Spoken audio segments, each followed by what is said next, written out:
పాడి పంటలు ఛానల్ వీక్షిస్తున్న రైతు సోదరులకు, వ్యవసాయ శాఖ సిబ్బందికి, రైతు సోదరులందరికీ కూడా నమస్కారాలు. నా పేరు డాక్టర్ కె సునీల్ కుమార్. నేను వ్యవసాయ పరిశోధన స్థానం ఊట్కూరు కడప ఆచార్య ఎన్జీ రంగా అగ్రికల్చర్ యూనివర్సిటీలో కీటక విభాగంలో ప్రధాన శాస్త్రవేత్తగా పనిచేస్తున్నాను. ప్రస్తుతము మనము రాష్ట్రం మొత్తం కూడా విస్తారంగా వర్షాలు వ్యాపించడం వల్ల వేరుశనగ పైరును రకరకాల ప్రాంతాల్లో కూడా సాగు చేయడం ఖరీఫ్లో జరుగుతుంది. ముఖ్యంగా వేరుశనగ పైరులో ఆశించేటువంటి పురుగుల గురించి మనం ఇప్పుడు తెలుసుకుందాము. దానిలో 3 రకాలుగా విభజించవచ్చు. రసం పీల్చే పురుగులు, ఆకులను తినే పురుగులు, వేర్లను ఆశించే పురుగులు. వేర్లను ఆశించే పురుగులు, ఈ వేరు పురుగు అనేది ఏం చేస్తుందంటే, మనకు మేలో జూలైలో వచ్చినటువంటి తొలకరి వర్షాలకి తల్లి పురుగు భూమిలో నుంచి బయటకు వచ్చి ఆ వేప చెట్లు, రేగు చెట్ల పైన తినేసి సంపర్కం జరిగి గుడ్లను పెట్టడం జరుగుతుంది. ఆ గుడ్డ నుంచి వచ్చినటువంటి సి ఆకారం పేడ పురుగులని కూడా మనం రైతు సోదరులు అందరూ అంటారు. ఇవన్నీ మొక్కల వేర్లను కొట్టేసి ఒకే క్రమంలో ఒక లైన్లో చూసుకున్నట్టయితే అన్ని మొక్కలు కూడా చనిపోవడం వేరుశనగ మొక్కలు గమనించవచ్చు. అలాంటప్పుడు మనకు వేరు పురుగు ఆశించినట్టు గుర్తించవచ్చు. రెండవది చూసుకున్నట్టయితే చెదల పురుగులు. ఈ చెద పురుగు కూడా మనకి ముఖ్యంగా వేరుశనగ పండించే తేలికైన నెలలో ఎక్కువగా ఆశిస్తాయి. ఇవి కాయ లోపల, కాండం లోపల మొత్తం కూడా ప్రవేశించి డొల్లాగా చేసి ఆ గింజలన్నీ కూడా తినడం జరుగుతుంది. వీటి ద్వారా మళ్ళీ కాయ లోపల ఫ్లోటాక్సిన్ అనే బూజు తెగులు కూడా ఆశించడం ఈ చెద పురుగుల వల్ల సెకండరీ ఇన్ఫెక్షన్ గా కూడా మనం చూడొచ్చు. తర్వాత ఇయర్ విగ్ అనేది కూడా పైరు లాస్ట్ దశలో, అంటే కాయ బాగా గట్టిపడే దశలో ఈ ఇయర్ విగ్ అనేది నల్ల పురుగు. ఇది కత్తెర మాదిరి వెనకల 2 కొండిలాగా కనిపిస్తాయి. ఇవి కాయ లోపలికి వెళ్ళి విత్తనాన్ని తినేసి పంట మొత్తం కూడా నష్టపరుస్తాయి. అదేవిధంగా వైర్ వామ్స్ అనేది కూడా తేలికపాటి నేలల్లో ఎక్కువగా ఇవి గమనిస్తాయి. ఇవి కూడా కాయ బాగా ముదురు దశలో ఉన్నప్పుడు, కాయ గట్టిపడే దశలో ఇవి ఆశించేసి విత్తనాన్ని తినడం కూడా జరుగుతుంది. సో ఈ వేరులు ఆశించే పురుగులన్నింటినీ నివారించుకోవడానికి వేసవిలో దుక్కులో వేరు పురుగును కానీ చెద పురుగుని, వేరులను ఆశించేటువంటి పురుగులన్నింటి కూడా లోతుగా దున్ని నియంత్రించుకోవచ్చు. అదేవిధంగా పొలం గట్ల పైన పొలంలోనూ కూడా చెద పురుగులు ఉన్నటువంటి మట్టి పుట్టలు, అంటే పుట్టలు ఎక్కడున్నా కూడా రాణి పురుగు అనేది దాని లోపల ఉంటుంది. అవన్నీ కూడా నాశనం చేసినట్లయితే ఈ పురుగు బారి నుండి మనము తప్పించుకోవచ్చు. అదేవిధంగా క్లోరిపైరిఫాస్ 20% ఈసీ మందులు 1 లీటర్ నీటిలో కలుపుకొని పొలం మొక్కల మొదళ్ళ వద్ద, అదే గట్ల పైన వేప లేదా తుమ్మ చెట్ల దగ్గర చల్లినట్లయితే ఈ తల్లి పురుగులన్నిటి కూడా రాకుండా పంటను ఆశించకుండా ఉంటాయి. అదేవిధంగా 6 కిలోల కార్బోఫిలాన్ గురికలు మనము ఎకరాకి దుక్కిలో వెదజల్లి వేర్లను ఆశించే అన్ని రకాల పురుగులను కూడా మనం కాపాడుకోవడానికి వీలుంటుంది. తర్వాత వచ్చేటువంటి పురుగులు చూసినట్లయితే, ఆకుల్ని తినే పురుగులు చూసినట్లయితే ఎర్ర గొంగలి పురుగులు. ఇవి జూన్ జూలై మాసాల్లో రెక్కల పురుగులు వర్షపాతం ఎక్కువ వచ్చినప్పుడు వచ్చి దాని నుంచి ఆ తల్లి పురుగులన్నీ కూడా బయటికి వచ్చి అవి పూర్తిగా సంపర్కం జరిగిన తర్వాత దాదాపు 1000 పైన తెల్లటి గుడ్లను గుంపులుగా సముదాయాలుగా పెడతాయి. ఈ గుడ్ల నుంచి వచ్చినట్టు పిల్ల పురుగులు మొదటి దశలో ఆకులపైన అంతా గోకి తింటాయి. తర్వాత దశ పురుగులన్నీ కూడా పూర్తి పత్రహితాన్ని తినేసి ఈనెలు మట్టికే మిగిలేటట్టు కూడా ఈ పురుగులు చేస్తాయి. తర్వాత చూసినట్టయితే వీటి నివారణకు కూడా చాలా జాగ్రత్త చర్యలు తీసుకోవాలి. మనము ఏప్రిల్ మే మాసాల్లో పడిన వర్షాల్లో లోతుగా దున్నడం వల్ల అన్ని రకాల గొంగలి పురుగు కూడా మనం నివారించుకోవడానికి వీలుంటుంది.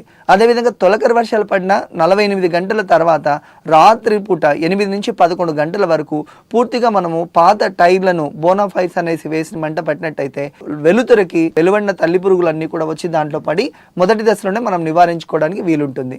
అదేవిధంగా క్వినాల్ఫాస్ పొడి మందు పొలం చుట్లు కందకాలు చేసి దానిలో వేసుకొని కూడా మనం నివారించవచ్చు. అదేవిధంగా అలసంద ఆమ్దం పైలను కూడా ఎర్రపంటగా వేసుకోవచ్చు. వెర్రి ఆమ్దము, జిల్లెడాకులు కొమ్మలను అట్లాంటి కొమ్మలను కూడా మన పైరులో వేసుకున్నట్లయితే ఈ ఎర్రగొంగలి పురుగులన్నీ కూడా దానిపైనకి ఆకర్షితమై మన వేరుశనగ పైరును కాపాడుకోవచ్చు.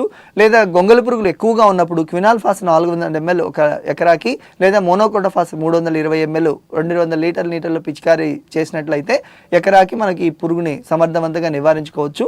చివరి దశ పురుగు ఉన్నప్పుడు విషపేరలు పెట్టుకోవాల్సి ఉంటుంది. 10 కిలోల వరి తౌడు, బెల్లం 1 కిలో, అదేవిధంగా క్వినాల్ఫాస్ 1 లీటర్ నీటికి, లేదా మిథోమిల్ 350 ml చిన్న ఉండలుగా చేసి మొక్కల మొదల్లో వెదజల్లినట్లయితే మనం తప్పకుండా ఈ యొక్క ఎర్రగొంగలి పురుగును నివారించుకోవడానికి వీలుంటుంది.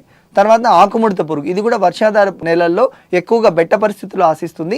అదేవిధంగా రబీలో వేసుకున్నప్పుడు వేడి ఎక్కువ ఉన్న పరిస్థితిలో ఉంటుంది. ఈ రెక్కల పురుగులు కూడా మనకి గుడ్లు ఆకు ఈనెల పైన, చిన్నటి ఈనె పైన పెట్టడం జరుగుతుంది. ఈనె నుంచి వచ్చినటువంటి పిల్ల పురుగు 2 అంచులను కలుపుకొని తర్వాత క్రమేణీ 2 ఆకులను కలుపుకొని పూర్తిగా పైరంతా కూడా వాడిపోయినట్టు మనకు దూరం నుంచి చూసినా కూడా కనిపించేదానికి వీలుంటుంది. ఈ విధంగా మొదటి దశలో చిన్నగా ఈయన దగ్గర గుడ్డు పెడుతుంది. ఆ గుడ్డులో నుంచి ఆకుపచ్చని పురుగు పూర్తిగా ఆకులను తర్వాత కొమ్మలన్నింటినీ కూడా పూర్తి కలుపుకునేసి పైరంతా కూడా మాడిపోయినట్టు కనిపిస్తుంది.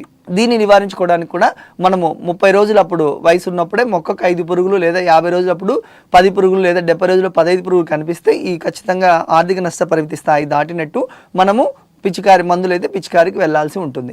లింగాకర్షణ బుట్టలు పెట్టి కూడా మనం దాదాపు ఎకరాకి 20 వరకు లింగాకర్షణ బుట్టలు పెట్టి మనం దీనిని నివారించుకోవచ్చు. తర్వాత పురుగు యొక్క స్థాయిని బట్టి క్వినాల్ఫాస్ 400 ml లేదా క్లోరిపైరిఫాస్ 500 ml 200 లీటర్లో కలిపి 15 రోజుల వ్యవధిలో 2 సార్లు పిచికారీ చేసి కూడా మనం ఈ ఆకుముడత పురుగును నివారించుకోవచ్చు. తర్వాత ప్రధానమైన పురుగు పొగాకు లద్దె పురుగు.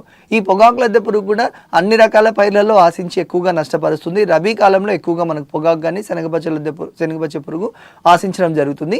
ఇవి గుడ్లను గుంపులుగా సముదాయాలుగా పెట్టడం జరుగుతుంది. ఈ గుడ్ల నుంచి వచ్చినటువంటి పిల్ల పురుగులు అన్ని కూడా మొదట పత్రహితాన్ని గోకి తర్వాత ఆకుల పూర్తిగా తినేసి ఈ నెల మటుకే మిగిలేటట్టు కూడా చేయడం జరుగుతుంది. సో దీన్ని నివారించుకోవడానికి ఇక్కడ మనము పురుగుల్ని కూడా మనం చూడొచ్చు. అదే పెద్ద పురుగు లాస్ట్ దశలో అయితే ఈ విధంగా పూర్తి ఆకును తినేసి పైరంతా కూడా దూరం నుంచి చూసినట్టయితే ఈ నెల మటుకే మిగిలేటట్టు కనిపిస్తాయి. సో లద్దె పురుగును నివారించుకోవడానికి కూడా మనం వేసవిలో లోతు దుక్కులు దిన్నుకోవడము, మొగరెక్కల పురుగును ఆకర్షించేటువంటి లింగాకర్షణ బుట్టలు పెట్టుకోవడము, ఎర్రపంటలుగా అక్కడక్కడ ఆమ్లం ఆకులు పెట్టినట్టయితే వెడల్పుగా ఉన్నటువంటి ఆకుల పైన గుడ్లు పెడతాయి కాబట్టి వేరుశనగ పైన మనం కాపాడుకోవచ్చు. అదేవిధంగా క్వినాల్ఫాస్ 400 ml లేదా వేప నూనె 1000 ml లేదా థయోడికార్బ్ 1 నుంచి 1.5 గ్రాము, నోవాల్యూరాన్ 1 ml 1 లీటర్ నీటికి కలిపి పిచికారీ చేసుకొని కూడా ఈ పొగాకు లద్దె పురుగుని బాగా నివారించుకోవచ్చు. ఎదిగిన లార్వాలు అంటే బాగా చివరి దశటువంటి లార్వాలు కనిపించినప్పుడు విషపేరు తయారు చేసుకుని వరి తవుడు 5 కిలోలు, బెల్లం 500 గ్రాములు, క్లోరిపైరిఫాస్ 500 ml కలిపి ఎకరాకి సాయంత్రం పూట చల్లినట్లయితే ఈ పురుగులన్నీ సాయంత్రము మొదల కిందనే ఉంటాయి కాబట్టి ఆ విషపేరును తిని సమర్థవంతంగా పైరును కాపాడుకోవచ్చు.